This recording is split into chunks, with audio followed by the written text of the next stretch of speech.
Monsoon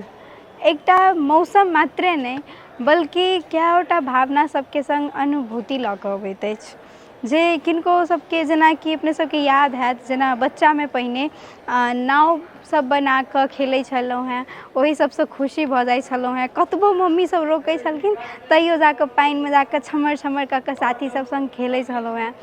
आब लेकिन समय के संग बहुत चीज परिवर्तन भऽ जाइ छै ओहि सबसँ छोट छोट खुशी भेटै छलै से कनि बड़का भऽ कऽ किछु स्मरण सब करबैत रहल किछु ओहिसँ भावना सब जुड़ि जाइ छै किछु याद सब बनि जाइ छै किनको अपन पहिल प्रेम के याद अबैत रहल केओ अपन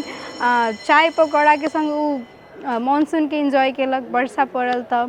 केओ किसान सबके लेल तऽ बहुत खुशी के दिन भऽ जाइत अछि कि मुदा केओ एहनो हेथिन जिनका सबके मानसून पसंदो नहीं हैत केओ सुते के एंजॉय करै छथिन केओ गीते सब सुनि के एंजॉय करै छथिन सब अपन अपन तरीका से करै छथिन।